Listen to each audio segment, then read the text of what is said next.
अस्सलामु अलैकुम वरहमतुल्लाहि वबरकातुहू। जी मैं हाफिज़ नदीम अब्बास और आप देख रहे हैं हाफिज़ नदीम अब्बास यूट्यूब चैनल। आज की रिएक्शन वीडियो में हम देखेंगे कि हम अपने माशरे के अंदर जो चीज़ें इस्तेमाल करते हैं, खाने वाली चीज़ें, ये इस्तेमाल वाली जो चीज़ें हैं, ये किस तरह से फैक्ट्री के अंदर तैयार होती हैं। आज की इस रिएक्शन वीडियो के अंदर हम मुख्तलिफ़ चीज़ों को देखेंगे कि फैक्ट्री के अंदर उन्हें किस तरह से तैयार किया जाता है। आज की वीडियो बड़ी मालूमाती वीडियो है, तो आइए देखते हैं आज की इस रिएक्शन वीडियो को। अस्सलामुअलैकुम दोस्तों, मेरा नाम है वकास हैदर और आप देख रहे हैं हैदर टीवी। दोस्तों, आप सब डेली मार्केट से तरह तरह की प्रोडक्ट्स खरीद कर लाते होंगे। ऑफ कोर्स ये हमारी लाइफ का ज़रूरी हिस्सा होते हैं, लेकिन क्या आप जानते हैं कि इन प्रोडक्ट्स को कंपनीज में तैयार कैसे किया जाता है? आज की इस वीडियो में मैं आपको फैक्ट्री में होने वाले अमेजिंग मैन्युफैक्चरिंग प्रोसेसेस के बारे में बताने जा रहा हूँ। तो शुरू करते हैं अपना काउंटडाउन। हैमर। दोस्तों, हैमर का इस्तेमाल हर घर में ही होता है। अक्सर लोगों को लगता है कि इसे बनाना बहुत ही आसान होता है, इसके लिए सिर्फ एक हैंडल और क्लॉ की जरूरत होती है, लेकिन असल में ये एक बहुत ही मुश्किल काम है। ये जो हैमर फैक्ट्री आप देख रहे हैं, ये इटली में मौजूद है और इस कंपनी का नाम ऑस्कर है। इस कंपनी की सबसे अनयूजुअल चीज इसके वर्कर्स का यूनिफॉर्म होता है। इन्हें देखकर ऐसा लगता है जैसे ये लोग किसी फैक्ट्री में नहीं बल्कि ऑफिस में काम कर रहे हों। असल में इस ड्रेसिंग की वजह यह है कि यहाँ पर वर्कर्स को ज्यादा काम नहीं करना पड़ता। हैमर बनने का सारा प्रोसेस रोबोट्स और मशीन्स करती हैं। सबसे पहले इसकी मेटल पार्ट को बनाया जाता है और इसमें लोहे के टुकड़ों को हाई टेम्परेचर पर गर्म करके मखसूस शेप में काटा जाता है और फिर इसे पॉलिश करके हैमर की शेप दे दी जाती है। इसके बाद मशीन की मदद से इसके साथ हैंडल जोड़ दिया जाता है। एंड पर लेजर की मदद से हैमर पर कंपनी का नाम और लोगो राइट कर देते हैं और इसके बाद ये हैमर तैयार हो जाता है। ये प्रोसेस रियली अमेजिंग है। McDonald fries. दोस्तों, मैकडोनल्ड का नाम पूरी दुनिया में फेमस है। बच्चा बच्चा भी इस ब्रांड के बारे में जानता है। खास तौर पर अगर इसके फ्रेंच फ्राइज की बात की जाए तो ये सबके ही फेवरेट होते हैं। लेकिन क्या आप जानते हैं कि इन फ्राइज को तैयार कैसे किया जाता है? आपको जानकर हैरानगी होगी कि इस कंपनी के पास अपने लार्ज फार्म्स भी मौजूद हैं, जिनमें आलूओं की एक खास किस्म की फसल उगाई जाती है और फिर इनका छिलका उतारा जाता है। इसके बाद इन्हें बारी बारी करके एक खास किस्म की ब्लेड वाली मशीन से गुजारा जाता है और ये फ्राइज की शक्ल में कट कर बाहर आना शुरू हो जाते हैं। इसके बाद एक ऑप्टिकल स्कैनर और लेजर की मदद से इनके डार्क स्पॉट्स रिमूव करके इन्हें परफेक्ट शेप में लाया जाता है। इसके बाद इन पोटैटो स्लाइसेस को एक बहुत बड़ी बेकिंग शीट में ड्राई होने के लिए रख दिया जाता है और इस दौरान स्पेशलिस्ट इसकी क्वालिटी को चेक भी करते हैं। इसके बाद इन्हें फ्रीज करके पैक कर दिया जाता है और ये रेस्टोरेंट तक पहुंच जाते हैं, जहां इन्हें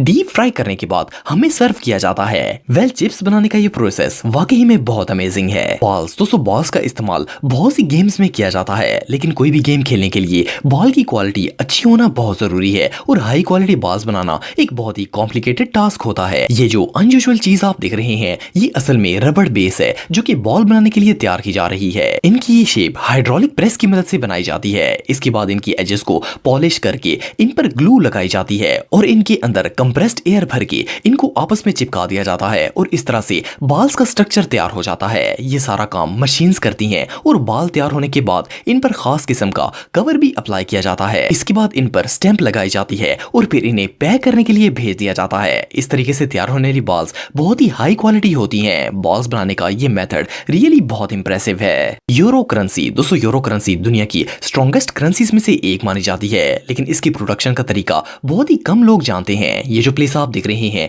ये जर्मनी में मौजूद है और यहाँ पर यूरो नोट्स बनाए जाते हैं। इन नोट्स को एक बहुत ही अमेजिंग मटेरियल से बनाया जाता है, जिसे कॉटन फाइबर कहते हैं। इन्हें कॉटन फाइबर से बनाने की वजह ये होती है कि ये ज्यादा लंबे अरसे तक रफली यूज किए जा सकते हैं। इस पेपर को तैयार करने के बाद इनमें सिल्वर थ्रेड्स और खास किस्म की स्टैम्प्स लगाई जाती हैं और फिर इन नोट्स को प्रिंट होने के लिए प्रेस में भेज दिया जाता है। इस जगह पर इन नोट्स की दोनों साइड को प्रिंट किया जाता है। इसके बाद इन पर पेंट की मदद से नोट की कीमत लिखी जाती है। इस काम के लिए खास किस्म के पिगमेंट्स का इस्तेमाल किया जाता है जो ग्रीन से ब्लू शेड में होते हैं। ये कलर शेड्स करेंसी के रियल होने का प्रूफ होते हैं। फिर इसके बाद इन नोट्स को मशीन की मदद से इनकी मखसूस शेप और साइज में काट लिया जाता है। इस प्रोसेस के बाद नोट फाइनली तैयार हो जाता है और बैंक्स में भेज दिया जाता है। Wooden cutlery. दोस्तों प्लास्टिक कटलरी का इस्तेमाल तो हम सब डेली बेसिस पर करते हैं, लेकिन अब इस चीज का भी अल्टरनेटिव निकल आया है। ये जो कटलरी आप देख रहे हैं इसे वुड से बनाया गया है। इस मटेरियल का सबसे बड़ा एडवांटेज ये होता है कि ये इको फ्रेंडली होती हैं। लेकिन क्या आप जानते हैं कि कटलरी को किस तरह प्रोड्यूस किया जाता है? इस प्रोसेस की शुरुआत जंगल से होती है, जहां से हाई क्वालिटी वुड हासिल की जाती है। फिर इस लकड़ी को फैक्ट्री में लाते हैं और यहाँ सबसे पहले कटर की मदद से इसकी स्किन उतार दी जाती है और फिर इसे थिन शीट की सूरत में काटा जाता है। इसके बाद वर्कर्स इन्हें रोल करके एक मशीन में डाल देते हैं। इस मशीन के अंदर सांचे बने होते हैं जो इस वुडन शीट को मुख्तलिफ शेप्स में काट कर बाहर निकाल देते हैं। इस मशीन से ये डिस्पोजेबल वुडन कटलरी तैयार हो जाती है। इसके बाद इसे पॉलिश कर दिया जाता है और फिर ये कटलरी पैक होकर मार्केट में जाने के लिए तैयार हो जाती है। Caspar ice cream. दोस्तों आइसक्रीम एक ऐसी चीज है जिसे बच्चे और बड़े दोनों ही शौक से खाते हैं, लेकिन क्या आप जानते हैं कि इन्हें बनाया कैसे जाता है? ये जो प्लेस आप देख रहे हैं ये कैस्पर आइसक्रीम कंपनी है और इस जगह पर दुनिया की सबसे फेमस फैट बॉय आइसक्रीम बनाई जाती है। आइसक्रीम बनाने के लिए सबसे पहले दूध में चीनी और बटर डालकर इसे गर्म किया जाता है। फिर इसे कूलिंग ट्यूब्स में ठंडा होने के लिए रख दिया जाता है। जब आइसक्रीम तैयार हो जाती है तो इस आइसक्रीम को पहले से तैयारशुदा कुकीज के ऊपर पीसेस की सूरत में प्लेस किया जाता है। ये सारा काम मशीन्स करती हैं। इन कूलिंग ट्यूब्स के एज पर कटर लगा होता है जो कि आइसक्रीम को मुख्तलिफ शेप्स और साइज में कट करता है। फिर इन आइसक्रीम के कटे हुए पीसेस को एक और मशीन से गुजारा जाता है। इस मशीन में भी इनके ऊपर मजीद कुकीज लगाई जाती हैं। फिर इन्हें पैक करने के लिए भेज दिया जाता है। वेल इस अमेजिंग मेथड को देखकर तो किसी के भी मुंह में पानी आ जाएगा। ये सच में बहुत अमेजिंग है। रैकेट्स। दोस्तों जो लोग टेनिस खेलते हैं वो इस बात से अच्छी तरह वाकिफ होंगे कि इस गेम में खेलने के लिए रैकेट्स का इस्तेमाल किया जाता है। अगर आप इसकी प्रोडक्शन का तरीका देखेंगे तो आपको इस बात का अंदाजा हो जाएगा कि ये इतने महंगे क्यों होते हैं। ये जो प्लेस आप देख रहे हैं ये फ्यूचर योनिक्स कंपनी है। इस जगह पर हाई क्वालिटी रैकेट्स डिजाइन किए जाते हैं। ये काम हाई ट्रेंड वर्कर्स सरंजाम देते हैं। आपको जानकर हैरानगी होगी कि इस कंपनी में काम करने वाले वर्कर्स को पहले 6 महीने तक ट्रेनिंग दी जाती है। रैकेट्स को जिस शीट से तैयार किया जाता है इसे ग्राफाइट शीट कहते हैं। ये मटेरियल लाइट होने के साथ साथ बहुत ज्यादा स्ट्रॉन्ग भी होता है। इसे ग्लू के जरिए चिपकाकर रैकेट की शेप दी जाती है। फिर इसमें ड्रिलिंग करके होल्स बनाए जाते हैं और इसकी क्वालिटी चेक करने के लिए लैब्स में इसे टेस्ट भी किया जाता है। इसके बाद फाइनली इसके ऊपर डेकोरेशन की जाती है और ये रैकेट मार्केट में जाने के लिए तैयार हो जाते हैं। वेल रैकेट बनाने का ये मेथड रियली बहुत अनयूजुअल है। कैवियार। दोस्तों आप में से काफी लोगों ने कैवियार का नाम सुना होगा। ये फिश के एग्स होते हैं और इन्हें खाने के लिए इस्तेमाल किया जाता है। सुनने में तो ये बात वियर्ड लगती है लेकिन ये रियल है। सिर्फ इतना ही नहीं बल्कि ये एग्स काफी ज्यादा एक्सपेंसिव भी होते हैं और इनकी प्रोडक्शन का तरीका जानकर आप हैरान रह जाएंगे।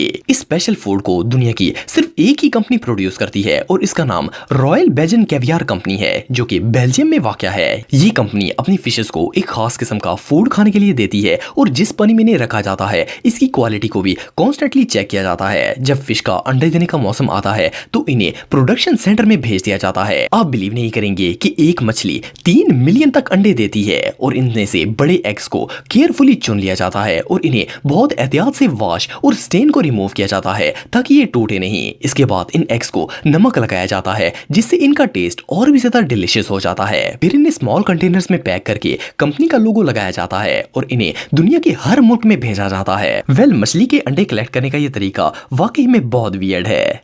पोर्श। दोस्तों इस फैक्ट्री को फर्स्ट ग्लांस में देखने पर ऐसा लगता है जैसे ये कोई गारमेंट्स फैक्ट्री हो, लेकिन आप बिलीव नहीं करेंगे कि ये कार फैक्ट्री है और यहाँ पर पोर्श कार्स डिजाइन की जाती हैं जो कि दुनिया की सबसे एक्सपेंसिव और लग्जरी कार्स में से एक है। इस फैक्ट्री में पोर्श कार की ऑलमोस्ट हर चीज को हाथ से तैयार किया जाता है और ये सारा काम वर्कर्स खुद करते हैं। वो इस कार के अंदर लगने वाले सारे मटेरियल को बहुत मेहनत से सिलाई करते हैं और इन्हें परफेक्ट शेप देते हैं। इस प्रोडक्शन में इनका खास गोल्डन थ्रेड यूज किया जाता है। इसके बाद सीड्स की प्रोडक्शन का मरला आता है। इस काम को माहिरीन स्पेशलिस्ट्स की निगरानी में किया जाता है। इस सीड को हाई क्वालिटी लेदर से बनाया जाता है और ये एक्सपर्ट हर एक चीज को बहुत ही केयरफुली असेंबल करते हैं। इसके बाद कार के व्हील्स को स्पेशल स्प्रे से पेंट किया जाता है और लेजर की मदद से इनकी एज पर कलर भी किया जाता है, जबकि कार की बॉडी को रोबोट मशीन पेंट करती है। इसके बाद इसे असेंबल करने के लिए भेज दिया जाता है और कार रेडी हो जाती है। वेल कार बनाने का ये मेथड सच में देखने लायक है।